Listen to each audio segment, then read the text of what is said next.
주님은 그곳에도 계십니다. 제23화. 자신의 신앙이 옳은지 그른지도 확인하지 않은 채 자신의 생각대로 하나님께서 원치 않는 길을 가고 있던 제이. 수많은 믿음의 사람들을 붙여주시고 그들의 입을 통해 하나님의 뜻을 알려주셨지만 자신의 생각만이 맞다고 생각하며 살아가는 제이에겐 아무런 소용이 없습니다.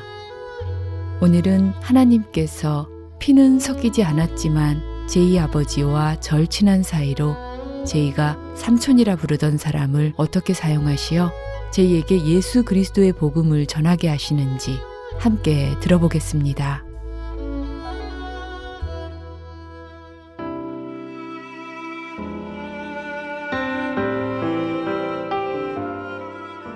오직 그리스도이신 예수님 외에는 우리를 죽음에서 구원하실 분이 없네. 우리는 오직 우리 구주 예수님을 믿음으로 말미암아 하나님 앞에 나아갈 수가 있는 걸세. 동료들이 예수가 곧 그리스도시고 그분을 통해 구원을 얻는다고 설명했을 때 저는 이렇게 대들었습니다.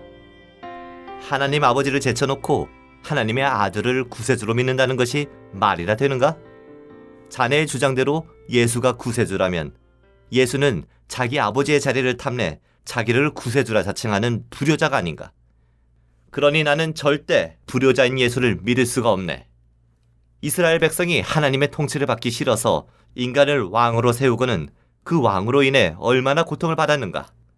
하나님을 믿지 않고 예수를 구세주로 믿는 것은 이스라엘 백성이 인간을 왕으로 섬기겠다고 한 것과 다를 바가 없네. 나는 하나님 한 분 외에는 그 누구도 믿지 않을 것세.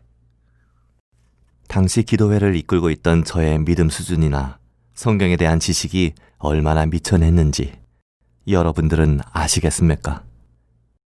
동료들과 나눈 대화를 들어서 아시겠지만 저는 저 스스로 만든 신앙생활에 빠져 다른 사람들의 말은 듣지 않고 제 신앙만 맞다고 우기고 사는 사람이었습니다. 그런데 저의 이 같은 주장을 집요하게 물고 늘어지며 반박한 분이 있었으니 바로 저의 아버지와는 막역한 사이로 제가 삼촌이라 부르는 분이었습니다. 사실 삼촌은 제가 전도를 해서 예수님을 영접한 분이십니다. 아니, 전도라기보다는 협박이라고 해야겠지요. 삼촌, 하나님을 믿으시라요. 안 믿으시면 삼촌이 미국의 고용간첩으로 수십 년간 당과 국가, 군사기밀을 미국에 넘겨줬다는 사실을 떠들어버리가시오. 삼촌은 이렇게 으름장을 놓는 저를 보며 하는 수 없이 하나님을 믿겠다는 맹세문에 손도장을 찍었습니다. 그런데 나중된 자가 먼저 된다는 말씀이 있지 않습니까? 그 후 삼촌은 열심히 성경을 공부하기 시작했고 기도하며 신앙생활을 하더니 급기야는 하나님을 깡패 두목쯤으로 여기며 사는 저를 향해 성경 말씀을 가지고 저의 잘못된 신앙을 지적하고 충고하며 권면하시는 것이 아니겠습니까? 어른이라 함부로 대들 수도 없고 속으로는 괜히 하나님을 믿게 했나 하는 후회까지 들더군요. 그러던 어느 날 전국을 쏘다니며 반공결사를 외치던 저를 삼촌이 부르더니 느닷없이 물으셨습니다. 이보게 제이, 자네 살고 싶지 않은가? 저는 속으로 삼촌이 나를 위해 그동안 어떻게 손을 쓰셨길래 이런 말씀을 하시디? 혹시 내 모든 죄목이 사면될 수 있다는 말인가? 저는 귀가 솔깃해졌습니다. 삼촌, 당연히 마음 편히 살고 싶디요. 그러자 삼촌은 진지한 얼굴로 저에게 다시 물으시더군요. 그럼 내가 권고하는 그대로 따르겠는가? 드디어 더 이상 숨어 지내지 않아도 되는 때가 온 것이구먼. 이야. 저는 삼촌의 그런 진지한 질문에 더 기대가 돼 천천히 고개를 앞뒤로 끄덕이며 그러겠다고 대답했습니다. 그러겠습니다. 삼촌 말씀하시는 그대로 따르겠습니다. 자네가 살 길은 오직 한 길, 예수님이 그리스도시며 살아계신 하나님의 아들이라는 사실을 믿는 것이네. 그 믿음으로 자네 마음속에 그리스도가 살아계셔야 자네가 사는 것이네. 그러니 반공결사를 외치며 토적질하고 싸움질하지 말고 이제부터 오직 예수님만을 믿고 그분의 말씀에 따르게. 자네가 도적질해서 구제를 하면 얼마나 구제할 것이고 자네가 목숨을 걸고 반공결사를 외친들 노동당에 얼마나 균열을 일으킬 수 있겠는가. 구제도 반공도 모두 예수님 한 분께 맡기게. 그것만이 자네도 살고 이 나라도 사는 길일세. 저는 실망하지 않을 수 없었습니다. 사실 저는 저의 모든 죄가 사면돼 북한에서 더 이상 도망 다니지 않아도 되는 자유의 몸이 될 줄로 기대했는데 삼촌은 그저 예수를 믿으라는 말만 하고 있으니 황당해서 화만 치밀어 올랐습니다. 아니, 고작 그런 말을 하시려고 바쁜 저를 부르신 겁니까? 이거 지금 자네에게 이보다 더 중요한 권고가 어디 있겠는가? 자네가 내 권고를 받느냐 안 받느냐에 따라 천국에 갈지 지옥에 갈지가 판가름 나는데 어찌 이것이 고작이란 말인가? 삼촌은 제가 하는 일이 왜 하나님 앞에서 죄악인지를 하나하나 반박하며 설명해 주셨습니다.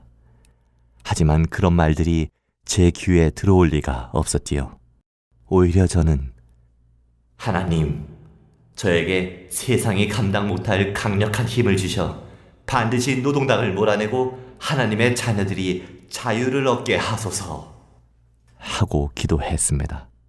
삼촌은 제가 전혀 반성의 기미가 보이지 않자 저를 한심한 눈으로 쳐다보시고는 부엌 아궁이 깊숙한 곳에서 숨겨놓은 책 한 권을 꺼내 오셨습니다. 그리고는 제게 이단을 다룬 책이라며 읽어보라고 하셨습니다. 하지만 예수가 그리스도이신 줄도 모르는 제가 이단이라고 하면 또 이단이 무엇인지 어떻게 알겠습니까? 저는 오히려 그 책을 읽고 이단이라는 자들이 사람을 미혹할 때 사용한 수법을 나도 어떻게 써먹어볼까 하는 사악한 생각만 하였었지요. 눈과 귀가 멀쩡해도 머리가 나쁘지 않아도 누구든지 성령님께서 깨우쳐 주지 않으시면 예수님께서 그리스도이시라는 사실을 믿을 수가 없습니다. 인간의 지혜나 총명으로는 이 놀라운 비밀을 알 수가 없는 것입니다. 삼촌은 그런 저를 어떻게든 설득해 보려고 쫓아다녔고 저는 삼촌이 오히려 제 일을 방해한다는 생각이 들어 피해 다녔습니다. 그렇다 보니 삼촌과 저 사이에는 쫓고 쫓기는 상황이 연출되었지요. 그러던 어느 날 저는 삼촌에게 꼼짝없이 체포되고 말았습니다. 당시 삼촌의 주위에는 당 간부는 물론이고 보위부, 안전부, 검찰에 이르기까지 수많은 지지 세력들이 있었는데 그들 중에는 조선인민무력부 특수체조훈련소 교관을 지낸 사람이 있었습니다. 그는 당시 기동수사대에서 근무하고 있었는데 삼촌은 그에게 저를 체포해 오라는 명령을 내렸고 저는 밤샘 도적질 때문에 피곤해 지쳐 잠이 들었다가 그의 포획에 한 거도 제대로 못 해보고 붙잡혀 버렸습니다. 저는 그가 삼촌이 보냈으리라고는 전혀 생각지 못했고 순간 저는 이제 정말 끝이 났구나 싶을 뿐이었지요. 하지만 제가 끌려간 곳은 삼촌의 집이었습니다. 삼촌은 제 팔목에 채워진 수갑을 풀지도 않은 채 또다시 제게 물으셨습니다. 자네 살고 싶은가? 삼촌은 과거 제가 삼촌을 전도할 때 했던 방법으로 똑같이 저를 협박했습니다. 삼촌이 맹세문까지 쓰라고 협박하는데 저는 자존심도 상하고 믿지도 않는 예수를 믿겠다고 거짓 맹세를 하는 것이 싫었습니다. 그래서 저는 심기가 상한 말투로 대충 이렇게 말해버렸지요. 마음대로 하시라요. 한 목숨 살자고 거짓 맹세를 할 순 없으니 마음대로 해보시라요. 그러자 삼촌은 저를 잡아온 사람에게 단호하게 이 자를 안전부 구류장에 쳐넣으시오. 라고 말하는 것이 아니겠습니까? 저는 자존심이고 거짓 맹세고 생각할 수 없었습니다. 결국 저는 그 순간 맹세문을 쓰고 말았지요. 구류장에 처박히는 것보다 거짓 맹세를 하더라도 전도를 하는 것이 낫겠다 싶어서였습니다. 저는 훗날 신약 성경을 접하고 나서 그제야 비로소 예수님께서 곧 그리스도시고 그분을 통해서만이 구원을 얻을 수 있다는 사실을 알게 되었습니다. 신약 성경에 나오는 유대인들을 보며 아무리 영의 눈이 어두워도 그렇지 어떻게 구세주인 예수를 십자가에 매달아 죽일까 하며 그들을 도무지 이해할 수 없었는데, 그런데 지난날의 저의 신앙을 돌아보면 유대인들의 생각과 행위가 이해가 됩니다. 내 생각이 곧 성경의 말씀이고 내 행동이 곧 하나님의 역사라고 생각하면 그런 사람은 예수님을 100번이고 1000번이고 십자가에 매달 수 있는 것입니다. 지난날 저의 생각과 행동이 얼마나 무섭고 사악했었는지 돌이켜 생각하면 생각할수록 두렵고 소름이 끼칩니다. 하나님께서 자기들의 소견대로 살아가던 이스라엘 백성에게 수많은 선지자들을 보내시고 주님께 돌아오라고 부르신 것 같이 제게도 말씀으로 깨어있는 많은 동료들을 보내셔 제 소견에 옳은 대로, 제 소견에 좋은 대로 생각하며 행동하고 살아가는 저를 하나님께 돌아오라고 애타게 부르셨습니다. 그럼에도 저는 다른 성경 말씀을 읽어보려고도 들어보려고도 하지 않고 오로지 레위기와 사무엘상 말씀에만 사로잡혀 저만의 하나님을 만들고 따르며 하나님이 오로지 그런 하나님이라고 착각하고 믿었던 것입니다.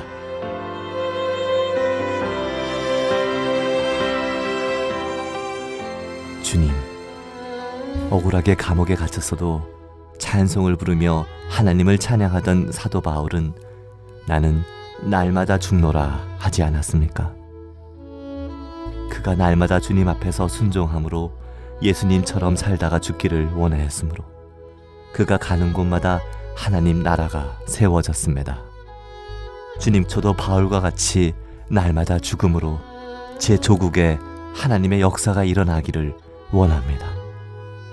제 조국이 의인 10사람이 없어 멸망당한 소돔과 고모라와 같이 되지 않게 하옵소서. 제가 기도하는 한 사람이 되겠습니다. 제가 하나님께 충성하는 한 사람이 되겠습니다. 북한 땅을 긍휼히 여겨 주옵소서. 아멘.